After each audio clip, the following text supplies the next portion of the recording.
We remain steadfast in our commitment in delivering local news that matters, stories that inspire, enriching the lives of Filipinos in the Philippines and across the globe. This is your GMA Regional TV, kapuso ng bawat Pilipino.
Ito ang GMA Regional TV, One Mindanao.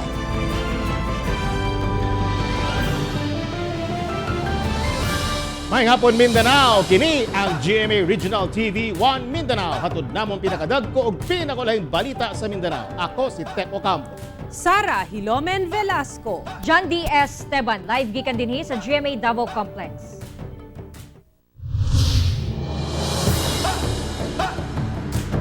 Pito ka inmate sa Davao Oriental Provincial Jail ang nakaikya suman miatake ang mga miyembro sa usa ka religious group aron kuhaon ng lang leader.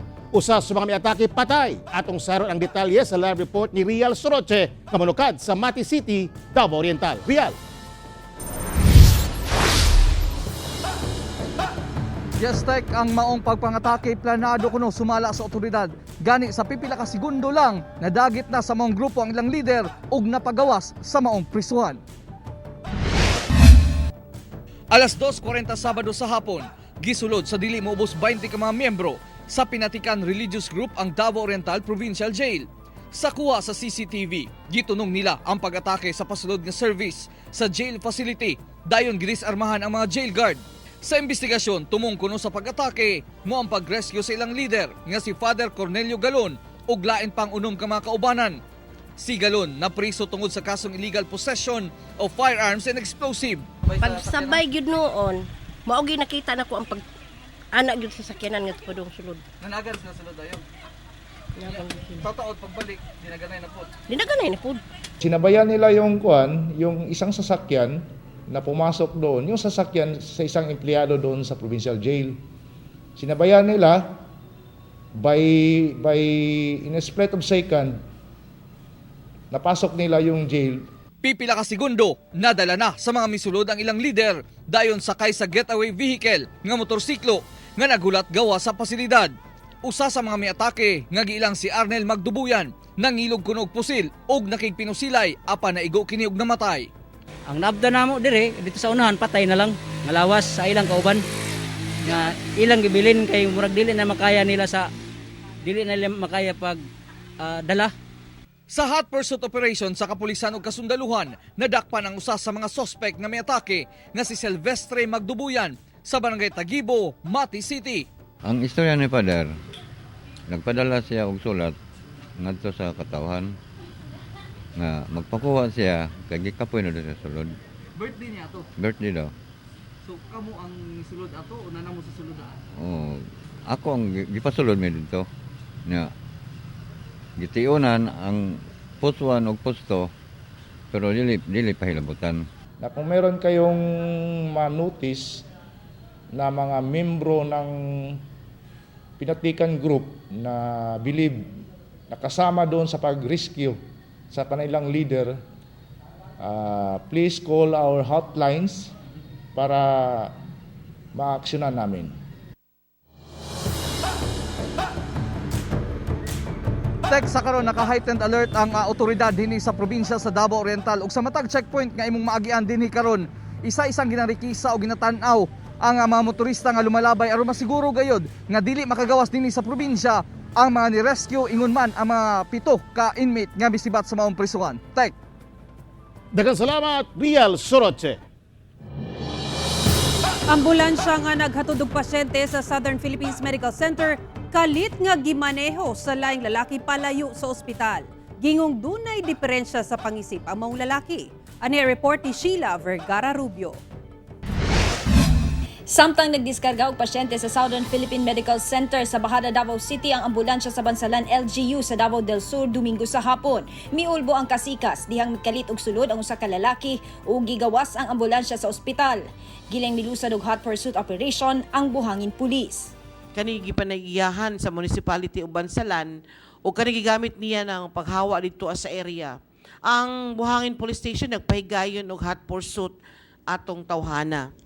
Dihang naabot sa Task Force Davao Checkpoint sa Lasang ang pagginukdanay. Gipabuthan sa mga responding otoridad ang ligid sa ambulansya. Hinungdan nga napahunong kini. Pag-abot sa Panabo City, naaresto ang suspect nga si June Gracias Canono, 31 anyos, usa ka jeepney driver ug residente sa Saksa, Davao City. Samdan ang suspect human naigo sa mibanda nga bala. Sa inisyal nga investigasyon, duna kunoy diferensya sa pangisip ang suspect ug bag-uhay lang migawas sa mental hospital. Sumala sa iyang kaipon nga kaning suspitsado bag-o lang ni na discharge sa Davao Mental Hospital og pakyas si Dennis siya wa day siya niinom sa iyang tambal maunang nagrelapse sa iyang kondisyon og nang hasi. Gikustodiya sa karon ang ambulansya sa Panabo Police. Samtang ang suspect ginatambalan karon sa SPMC ug anaa na sa stable ang kahimtang sigon sa kapulisan. Ako si Sheila Vergara Rubio para sa One Mindanao. Tabi lang sa musunod nga balita, usa ka mangilngig nga disgrasya na hitabo sa Padana, Davao del Sur. Diin ang motor rider na putlan ug ulo. Ani ang report ni Rial Soroche. Nahimong malas ang Friday the 13th sa usa ka motor rider ni motorsiklo human nalambigit sa disgrasya sa National Highway sa Barangay Northern Paligi, Padana, Davao del Sur din mibangga kini sa usa ka pickup truck. Resulta sa kakusog sa impact, naputlan og ulo ang rider nga si Javen Dejos, 19 anyos. Wala na, putol ang ulo. Wala na, tiil naman napit. Ang ikaw putol. Mura may damage niya. Oh, tiol liyo, tiil. Oh, dungogoy, buto. Abi na mo kay ligid. So pagkatotoo dito na ibalaan ninyo. Direyo na disgrasya day. Nagpinangitaay pa kuno sila sa mong parte sa lawas kay nalagpot day kini. Pipila ka metros asa nagkabangga ang motor ug ang sakyanan. Dugay nakita kay ang lawas dito ato raman o. So nagpinangitaay pa sa ulo. Ya dito rin es puno as lubi. Di siya nakita sa ulo. Kanang tagiya po na ng balay diha kay naa nang pagot man ilang iro. Sa inisyal nga investigasyon sa Padana Police, padigos ang pick-up ug kalit mikawat sa pikas linya ang motorsiklo. Gidala na sa malalag ang patayng lawas ni Dejos, samtang ang driver sa pickup truck na si Jason Kahulugan gikustodiya una sa Padana Police Station. Kauban si Liwar Kahis sa kamera, ako si Rial Soroche para sa One Mindanao. Usa ka buntis ang nalakip sa naduga nga COVID-19 Delta variant case sa Davao Region. Samtang nagtala sab og unang kaso sa mga variant ang Pagadian City. Samtang usa sab ka buntis nga taga Western Visayas ang unang Lambda variant case sa nasod. Ani ang report ni Argel Relator. Dugang upat na sabkabagong kaso sa Delta variant ang natala sa managlahing lugar sa Davao Region. Usa ka 33 anyos nga lalaking taga Davao City kinsa naka-recover na og 38 anyos nga babaeng 5 ka bulang buntis nga frontliner nga taga Tagum City. Kasamtangan kini naka-confine sa isolation facility sa Davao del Norte. Initially reported as community transmission, however, again, ongoing ang investigation and reinvestigation for tracing sa kanila. And may 9 close contacts ang patient, out of which 4 ang nagpositive. Ang laing duha pulos taga Mati City sa Davao Oriental nga 33 anyos nga lalaki og 32 anyos nga babae og naka-recover na. Hinoon, nakatakda silang ipailawom sa repeat RT-PCR test. They come from one family, a cluster of family. So mautong gipa genome sequencing gud sila because their cases are quite kanang unusual compared sa kung tanaw nato siya sa mga regular nga mga COVID cases nato. Unusual in the sense nga tibuok pamilya gid nila ang affected, and at the same time critical cases sila. Ug ang ulahing kaso, usa ka returning overseas Filipino gikan sa Cairo, Egypt nga taga Nabunturan, Davao de Oro. Niabot kini sa Manila ni atong July 18 ug nagpositibo sa COVID-19 ni atong July 24. Gi-quarantine kini una niabot sa Davao de Oro. Kasamtangan naka-strict home quarantine ang pasyente ug nakatak na ipailawom sa repeat RT-PCR test ugmang adlaw. Samtang nagtala sab ang Pagadian City og labing unang COVID-19 Delta variant case nga usa ka 22 anyos nga overseas Filipino worker gikan sa Malaysia. Niabot ang pasyente ni atong July 16 ug gi-quarantine ug naka-recover na. Samtang ginabantayan sab karon ang bagong Lambda variant nga nakasulod na sa Pilipinas. Usa ka 35 anyos nga babaeng taga Western Visayas kinsa buntis dihang gipailawom sa testing niadtong July. Asymptomatic ang pasyente ug naka-recover na. Unang na-detect ang Lambda variant sa Peru niadtong miaging tuig ug gipaubos kini sa kategoryang Variant of Interest sa WHO niadtong June 2021. Ako si Orgil Arrelator para sa One Mindanao.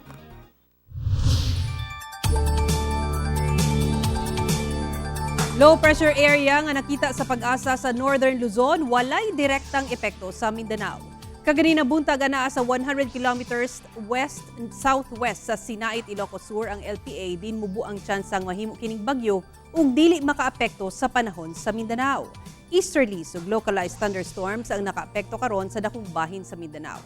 Matod sa pag-asa, posibleng makasinati og thunderstorms sa mga lugar sa Tawi-Tawi, Indanan ug parang sa Sulu sa General Santos City, Glan ug Maitum sa Sarangani Province. Lakip sa Bulanon ang Tampilisan, Godod ug Sergio Osmeña Sr. sa Zamboanga del Norte, Titay, Naga ug Kabasalan sa Zamboanga Sibugay, Kapatagan ug Sapad sa Lanao del Norte ug sa Lanao del Sur, sa Buariposo, Buntong ug Mulundo. Masinati karong adlaw nga aduna pagyapoy mga kalit mga pagulan labi na sa mga bukid nga dapit sa hapon or sayo sa gabi epekto sa localized thunderstorm. Gawas lamang dito sa Caraga ug Davao Region epekto sa maong easterlies.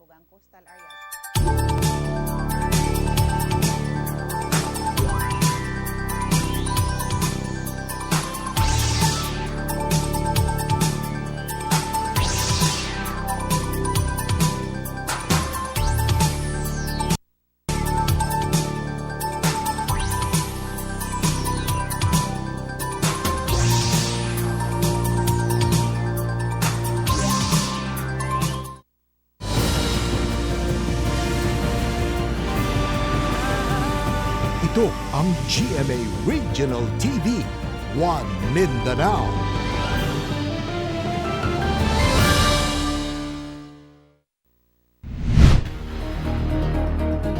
Supply sa Sputnik V vaccines alang sa second dose sa nabakunahan sa Zamboanga del Norte, wala pa miabot. Ani ang report?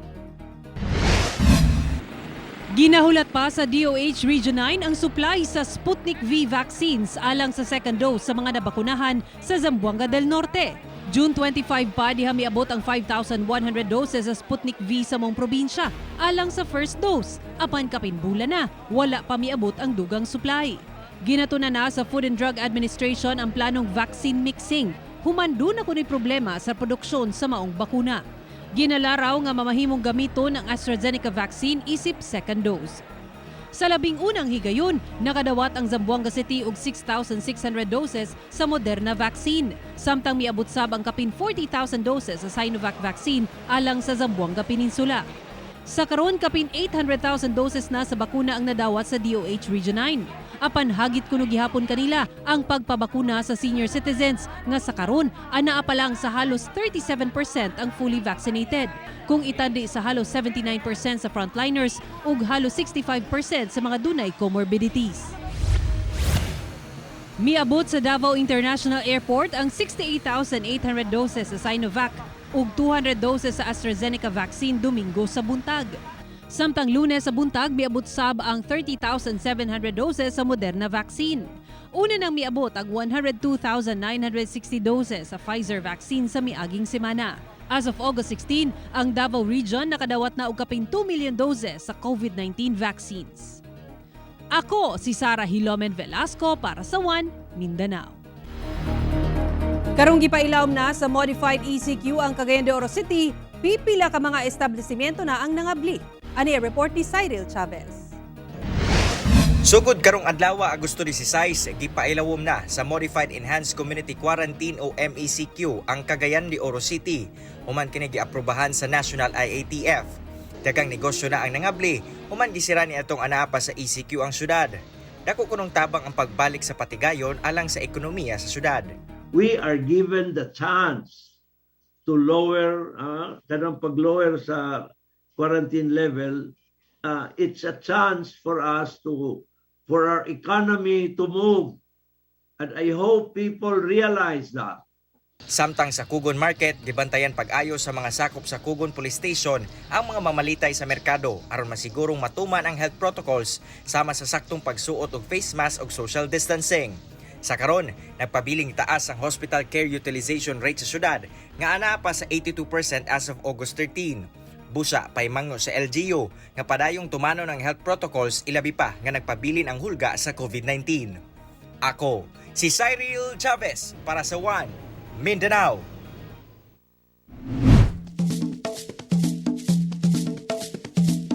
Nakahanay na ang mga aktibidad alang sa pagsaulog sa online sa 36 Kadayawan Festival sa Davao City.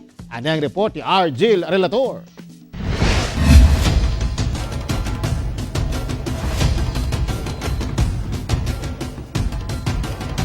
Sa ikaduhang higayon tungod sa pandemya, ipahigayon ang Kadayawan Festival sa Davao City, pinaagi sa digital celebration.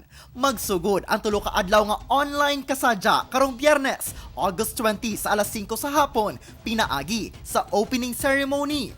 Dungan sab nga atangan pagka alas 8 sa gabi ang pag-showcase sa talento sa mga iladong musikero sa syudad atul sa tunog Kadayawan.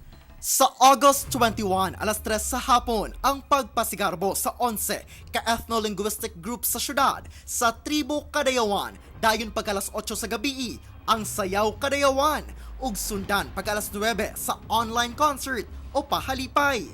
Sa August 22, atangan pagka alas 5 sa hapon, ang usa sa highlights sa festival nga mao ang Indak-Indak sa Kadayawan. Alas 8 ang pag-showcase sa creations sa local fashion designers nga inspired sa 11 katribo sa syudad sa Habi Kadayawan ug pahalipay na sa pagka alas 9. Samtang aron mas mahimong sadya ang mga Davaoenyo samtang nagtan-aw online sa unang adlaw sa selebrasyon, gideklara na sa Malacañang ang August 20 isip special non-working holiday sa Davao City. It's still the essence of Kadayawan. It's still Thanksgiving for all the things that we had and we had and have. Happy Kadayawan Festival, mga kapuso! Ako si R. Jill Relator para sa One Mindanao.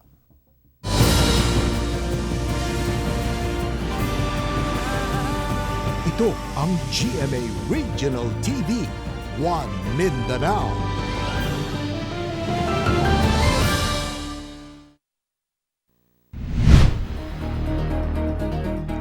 Kapin 14,000 na sab ang new COVID-19 cases sa Pilipinas karong adlaw. 14,610 ang new COVID-19 cases sa nasud karong adlaw, busa misaka sa 1,755,846 ang total COVID-19 cases. Sa Mindanao, 29,079 ang confirmed COVID-19 cases sa Region 9 nga dunay 627 active cases. 47,405 sa Region 10 ug 9,695 ang aktibong kaso. 59,994 sa Region 11 nga 8,079 ang wala pa naayo. 31,193 sa Region 12 ug 3,099 ang active cases. 26,541 sa Region 13 nga 1,437 ang aktibong kaso ug 9,695 sa BARM nga dunay 471 ka aktibong kaso. Sa Buanga City LGU na balaka human nakasulod sa syudad ang usa ka foreign national nga walay negative RT-PCR test result ug nasayrang nagpositibo sa COVID-19. Gibutyag ni Zamboanga City Mayor Beng Climaco nga ang maong langyaw ang kabahin sa delegasyon sa International Monitoring Team o IMT nga nakabase sa Western Mindanao Command. Gidugang sa mayor nga pulisiya sa lokang kakagamhanan ang negative RT-PCR test result sa tanang musulod sa syudad. Nagduda ang mayor nga dunay tao ahensya sa gobyerno nga nagpalusot sa mong langyaw nga wala moagi sa saktong proseso. Gitawagan na matud pa ni Mayor Climaco si Lieutenant General Corleto Binluan Jr. ang commander sa Western Mindanao Command aron imbestigahan ang insidente. Ana-ana mong langyaw so sa isolation facility kauban ng mga security escorts nini nga iyang mga close contacts.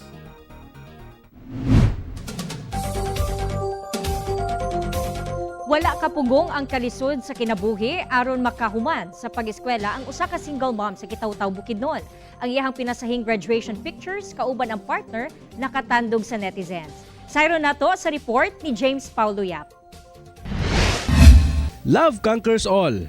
Kana ang hulagway sa paghinigugmaay ni Sensor May Balili og iyang partner nga si Edelberto Andil. Kay luyo sa pandemya og kalisod sa kinabuhi, ilang gipaningkamutan nga makahuman si May sa iyang pag-eskwela. Single mom si May sa iyang 10 anyos nga babaeng anak.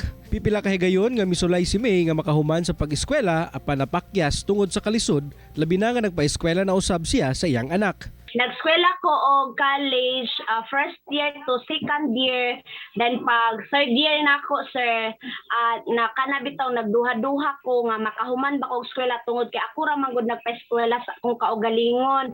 Then naapad jud akong anak akong gisuportahan. Hantod nga nakarelasyon niya si Edelberto, usa ka konduktor sa bus, ug maoy nahimong instrumento aron makapadayon si May sa iyang pagtungha. Ug niining bag-o lang, may graduate si May sa kursong Bachelor of Science in Business Administration ug napasidunggan pa isip Department Honor. Sa TikTok video nga gipost sa usa ka netizen, makita ang duha nga nagpa-picture kung asa nakatoga pa si May. Tungod nga wala nakaapas si Edelberto sa graduation, giapas na lamang kini ni May aron ipadayag ang kalampusan sa ilang pagpaningkamot. Dayon sa kay balik sa bus si Edelberto, kay gabiyahe pa kini ni adtong higayuna. Nalipay o gayo. Sigbin na surprise na po ko. Na-surprise ka kay gipara ka ni ma'am. Oo.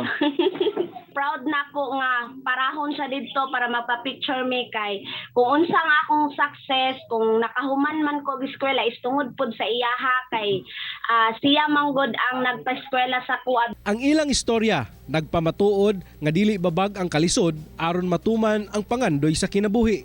Basta adunay tiunay nga gugma ug suporta sa matag usa. Ako si James Paulo Yap para sa One Mindanao.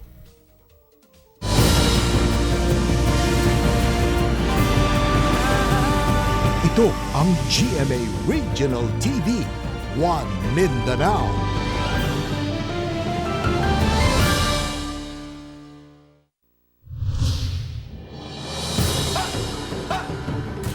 Usa pa tayo human gidaro so sa ka-truck ang 15 ka mga sakyanan sa Pagadian City. Samtang usa ka poste sa traffic light sa Butuan City natumba human mabanggaan. Atong sayro ang detalye pinaagi ning report. Patay ang driver nining yellow nga bao-bao o tricab nga nailang si Dennis Agakak. Human naipit diyang gidaro so sa ka-truck ang 15 ka mga sakyanan sa Benigno Aquino Street, Pagadian City. Base sa investigasyon, kusog kuno ang daga nining truck nga may kargang hollow blocks sinungdang gidaro nini ang 5 ka bao-bao o tricab, 2 ka kotse, 2 ka SUV, 5 ka motorsiklo ug 1 ka pampasaherong tricycle. Sa kakusog sa impact, miabot sa katulong nga kanto ang pagdaro sa truck gikan Cabrera Street sa Barangay Gatas ngadto na sa Mesola Street sa Barangay Santa Lucia. Gikustudiya na ang driver sa truck nga nailang si Alan Amis kinsa posible makatubang og kasong reckless imprudence resulting to homicide, multiple physical injuries ug damage to properties. Nadala na usab ang mga samarang pasahero sa ospital ug padayong ginaobserbahan. Samtang sa Butuan City, temporaryong dili maagian ang nakumbahin sa J. Rosales Street human mibabag sa karsada ang poste sa traffic light. Natumba among poste human masangit ang linya sa kuryente sa usa ka container van nga miagi sa lugar. Wala hinuoy nasamdan sa panghitabo apan miresulta kini sa pagkakulgot sa trapiko. Gikustudiya una sa police station ang truck samtang posibleng katubang og kasong reckless imprudence resulting to damage of public property ang driver niini. Ako si Teco Campo para sa One Mindanao. Duha ka balay nasunog sa General Santos City.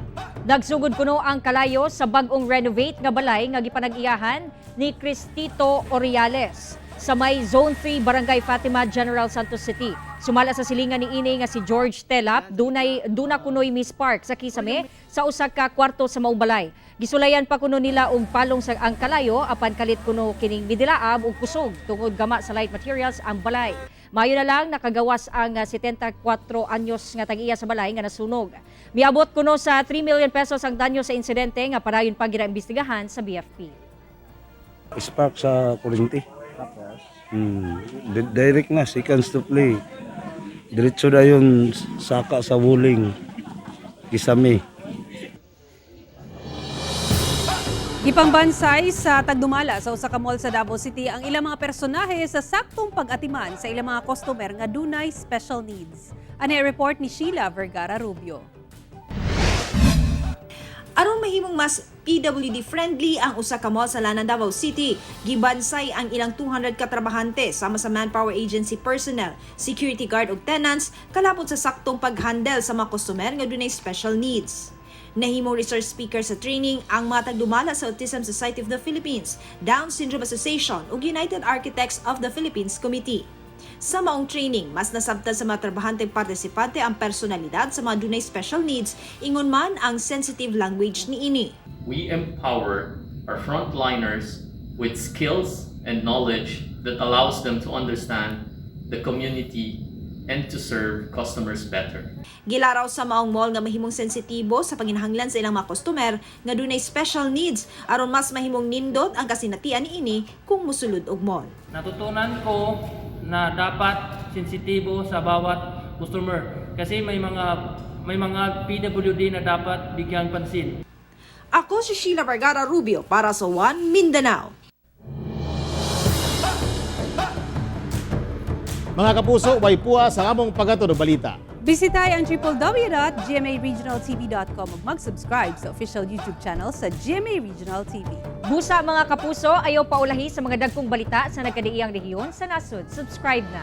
Ug mao kadto ang mga ulahing balita sa Mindanao karong adlaw. Ako si John D. Esteban. Dagang salamat sa inyong kanunay nga paguban ka namo matag adlaw. Ako si Sara Hilomen Velasco. Tungod mga balita sa atong palibot, importante alang kanamo. Kini ang GMA Regional TV 1 Mindanao. Teko Campo, buong puso para sa Pilipino.